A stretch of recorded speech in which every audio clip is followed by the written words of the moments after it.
rise for the arrival of the official party. Now, electronics technician first class Jeff Waters, U.S. Coast Guard, arriving. Now, Chief National Ace Navigation School, arriving. Now, U.S. Coast Guard Cutter Vigorous, arriving.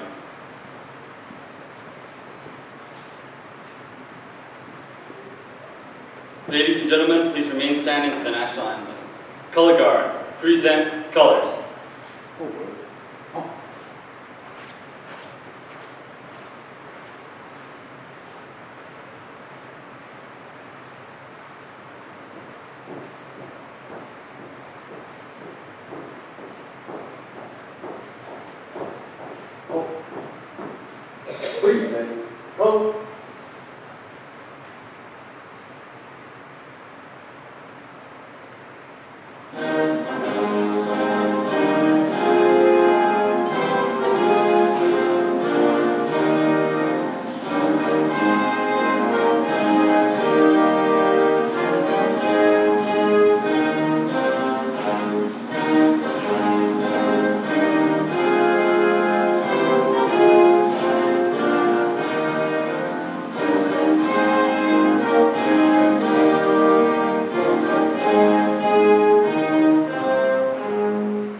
Chaplain Hess will now deliver the invocation.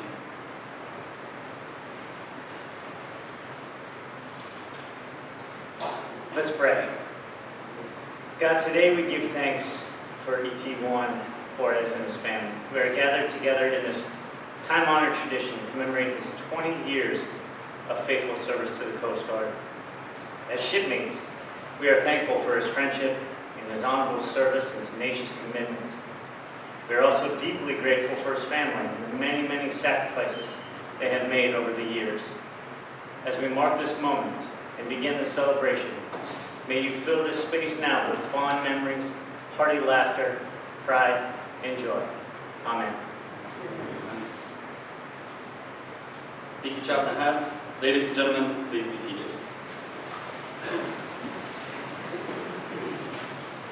Our guest speaker for today's ceremony is Commander Mark Palmer. Commander Mark Palmer of Seattle, Washington, enlisted in the U.S. Coast Guard in 1980 and attended basic training in Alameda, California. Upon graduation, his first unit was stationed Checo River, Oregon, followed by tours aboard U.S. Coast Guard Cutter Mellon, Base Group Fort Macon, North Carolina, stationed Fort Todd in New York as Executive Petty Officer, then U.S. Coast Guard Cutter Lion as Officer in Charge, and following promotion to Chief Warrant Officer, served aboard U.S. Coast Guard Cutter Plaintree, U.S. Coast Guard Cutter Wood Rush and activities in New York. Following promotion to Lieutenant, he reported to U.S. Coast Guard Cutter Vigorous as Operations Officer. In 2005, he reported to U.S. Coast Guard Cutter James Rankin as Commanding Officer, followed by a tour at the Regional Examination Center in Baltimore, Maryland, as Course Oversight Auditor and Marine Pilot Examiner. Shortly after starting an assignment at Land Area, Commander Palmer was asked to return to U.S. Coast Guard Cutter James Rankin as Commanding Officer, and in July 2011, assumed command of U.S. Coast Guard Cutter Elm in Atlantic Beach, North Carolina, followed by School Chief of the National Ace Navigation School in Yorktown, Virginia, where he met Petty Officer Waters. He currently serves as Commanding Officer of the U.S. Coast Guard Cutter Vigorous. Ladies and gentlemen, Commander Mark Palmer, U.S. Coast Guard Cutter Vigorous.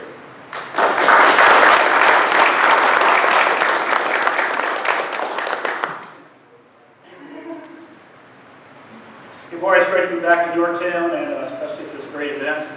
The commute was much better. It's a distinct honor and privilege to be announced by Payosser Juarez to be part of his retirement ceremony today. He originally asked me a few months ago, and I thought I would miss it to getting underway, but miracles happen, and don't have to wait until tomorrow. So I first met Jeff here almost 5 years ago. We both got here about the same time when we both came to the National Aviation Navigation School. Best job on the planet, if you're not underway. We got a staff of about 18.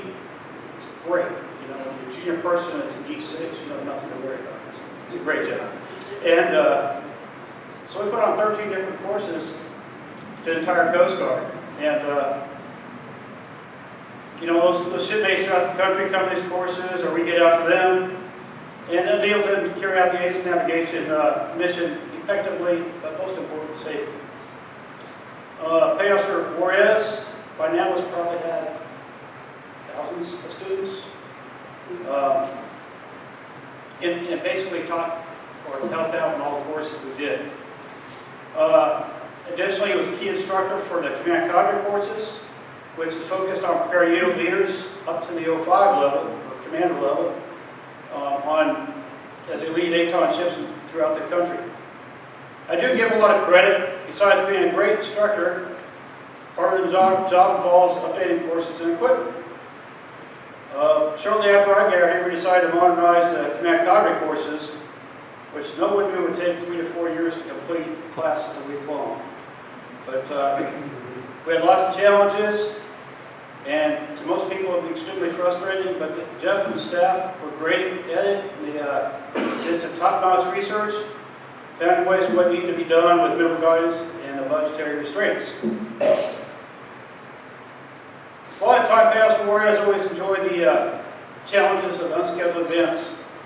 We came in one Monday morning and found our classrooms flooded out due to ice melting on the roof, and we set general quarters and basically went down ourselves and had to de-water the classrooms and redo all the computer systems. And I think Jeff and Greg had to do that probably 3, 4, 5 times in that classroom. But eventually got it up and running, and no delay to students. Additionally, most of the staff was put on the ATON structure climbing class, which is one of our most fun courses. And you know, we had a great challenge down there. At least one summer we had bees coming out of everywhere. So the challenge was keeping the students safe, but still getting the training. And these guys knocked it down and got it done. I kept telling them, it's like reality, because you get out in the field, and as Master Chief will tell you, ATON can be interesting out in the field, because you're faced with bees, rodents, snakes, numerous critters. You know, in Alaska, you got bears chasing you around when you're trying to fix stuff. So I guess we made a reality here in Yorktown. I was happy to hear that Jeff and his wife Abby will start the next chapter in their lives in Florida, where Jeff is going to fulfill his goal as an electronics technician for Mickey Mouse at Disney World. How cool is that? I'm kind of jealous about that. I know he's been talking about it a long time, so I hope it's what he expects. I just hope he continues his hobbies of brewing beer and making chili, both of which he or possibly his wife Abby is an expert at, and was always enjoyed when he shared it with his shipmates. Away from the job, when I was on staff at ATON, we did a few fun outings, and we got out, and you know, Jeff went out and rode a couple ships, and we did a lot of stuff. But we also took a few staff days, and you know, one that probably none of us will ever forget, that Jeff and the assistant school chief at the time, we were out playing frisbee golf up there at Newport News Park, and we decided to go over to Quaker State and Lube for some wings, and you know, he thought I'm going to outdo this lieutenant commander, you know. He wasn't hard to outdo, but so what they do, they signed the liability waiver, and they said, we're going to try the hottest wings out there. And I will never forget that day, like, here, you got to eat these lemons, you got to drink this milk, you got to get these wings down in 5 minutes. But they got the t-shirt. If it wouldn't have been me, that t-shirt wouldn't have been gold plated, so I'm sure he wouldn't feel too good the next one. I promised Jeff I'll keep it short, and I will. It was awesome serving with you. Thank you for your dedication to the United States Coast Guard, our country's taxpayers, and the thousands of students you directly impacted from throughout the service, both in your time here And when you were a electronics technician instructor, we had Trace in Petaluma, California. I wish you and Abby all the very best in your future. Look forward to hearing about working in Mickey Land and your other bucket list items. Thank you for your devotion, Sydney.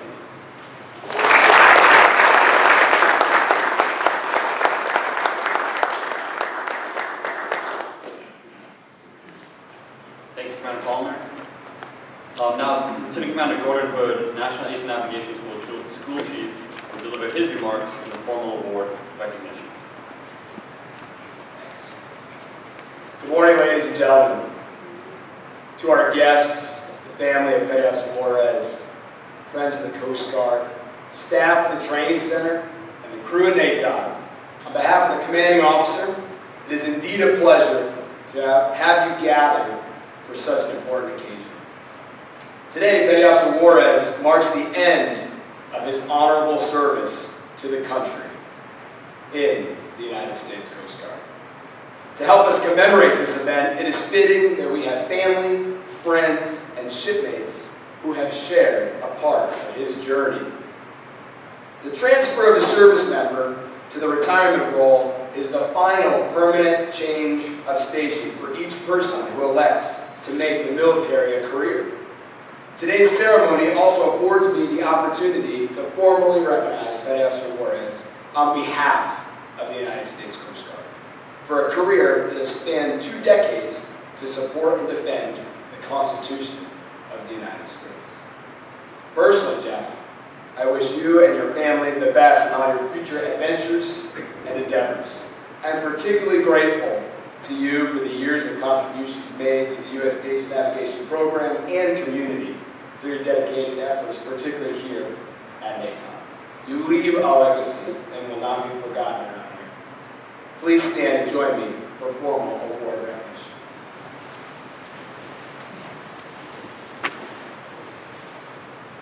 Attention to award.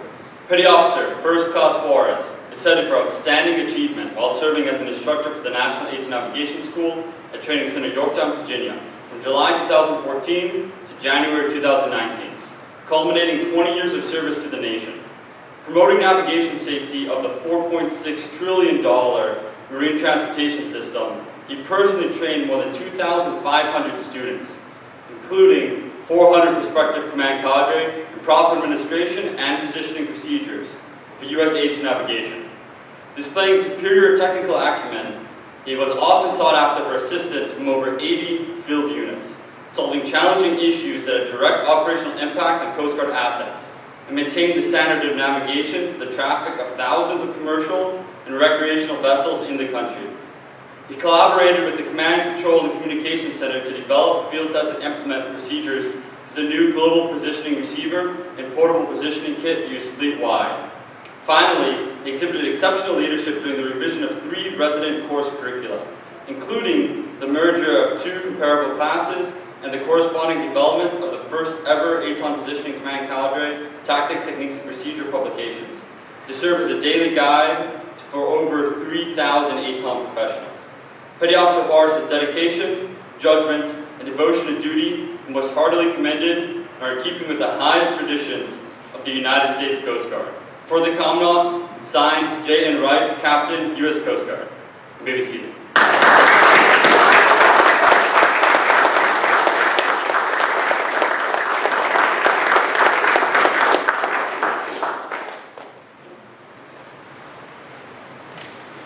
Petty Officer Juarez could not have made it through 20 years in the Coast Guard without the love and support of his wife, Abigail. Will Mrs. Juarez please join us at the podium?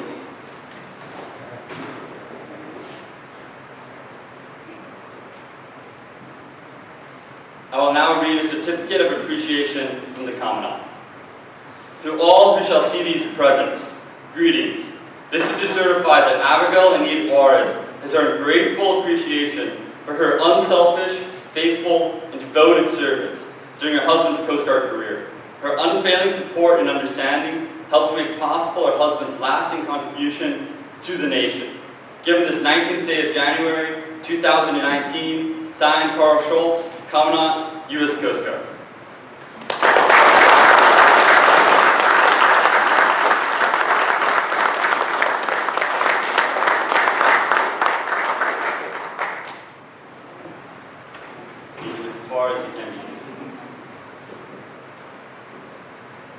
Commander Hood will now present the formal certificate of retirement, as well as the retirement pen. From the Armed Forces of the United States of America, to all who shall see these presents, greetings. This is to certify the electronics technician first class, Jeff A. Juarez, having been retired after honorable service in the United States Coast Guard, is awarded this testimonial as acknowledgement of duty faithfully performed during a period of over 20 years. Done at Washington, D.C., this first day of May, in the year of our Lord, 2019. Signed, Carl Schultz, Commandant, U.S. Coast Guard.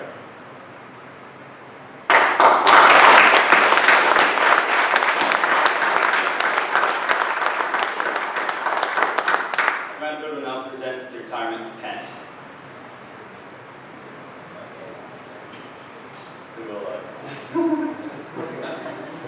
Practice.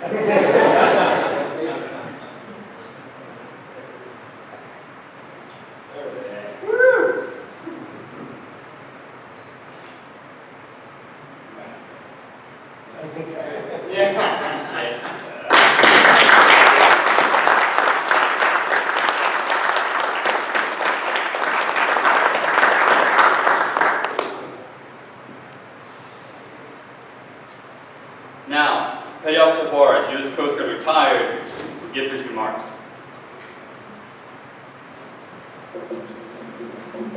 All right. Well, thanks, guys. It's like teaching in the classroom again. Looking at, I don't know how many students that is. You guys aren't students, though. Thank you for being here. Long time coming, Master Chief.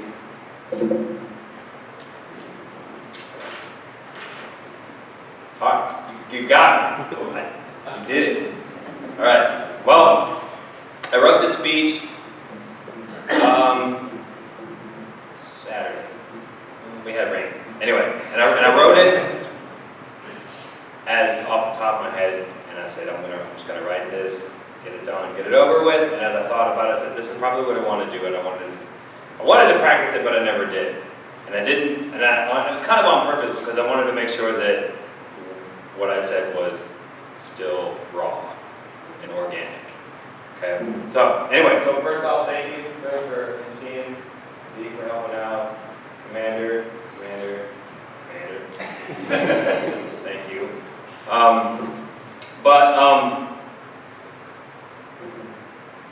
In the Bible, you know, it says that this is the day that the Lord had made, right? And let us rejoice in it. They were probably talking about today, but really he was talking about every day. Okay, but Abby, se acabó, right? Se acabó. Spanish, it's over. Se acabó. It's over. We did it, right? For those who don't know, Abby and I celebrated our 18th wedding anniversary last Sunday.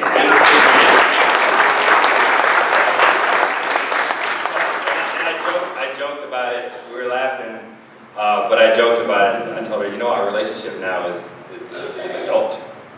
It's time to grow up. We got to grow up now. We got an adult marriage. But as I said, I could not have done this without her by my side. I took her to the ends of the, I want to say Europe, but really just North America. So Abby, if you want to join me up here, I got actually a couple of gifts for you.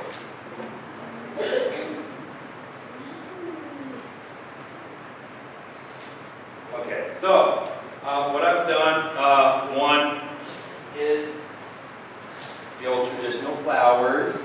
Okay. Still fresh? Thank you for helping me out. That's more ceremonial and traditional, but I wanted to do something extra special. So what I did is I took an old, used up uniform, and I had a buddy of mine turn that into a reusable shopping bag. And it's got my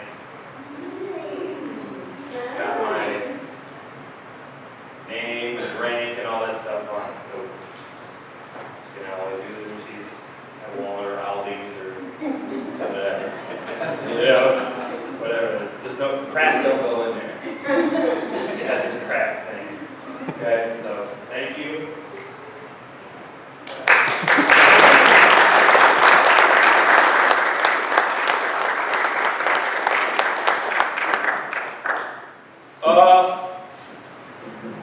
I'm honored to be here, guys. Thanks for showing up. Family, friends, shipmates, fellow Naton instructors. There's going to be a safety brief after this, and I got my notes. We ready to go? Yeah, buddy.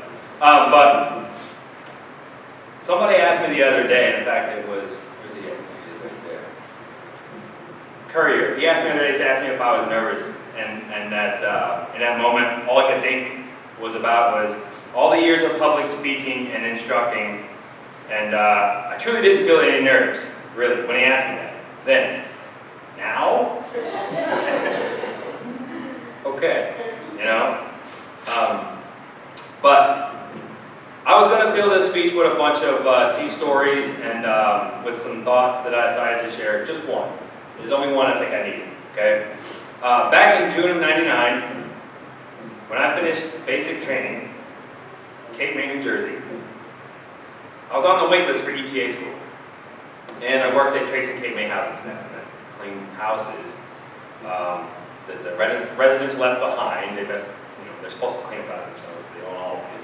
And I was the guy. I was the lucky guy who got to clean up after, right? So they could turn the home over to a new set of residents. Okay, and I worked for a DC1 at the time, and I don't remember his name, but I'll never forget what he told me. And he said, "Welcome to the first of many countdowns of your life." I was a kid. I didn't understand what he was saying. I didn't take it. Didn't mean anything to me at the time. But for some reason, it did stick in my head. Okay, and I've noticed time and time again that would ring true again and again. A countdown, a countdown. It seems that we build countdowns in our heads for everything. A countdown to Liberty Granted, a countdown to the next vacation, the next Christmas, the next assignment transfer. And now here I am at the end of the countdown on my Coast Guard career. Ready to start a whole new set of countdowns in Florida. Yeah. Author Gretchen Rubin, I found this quote.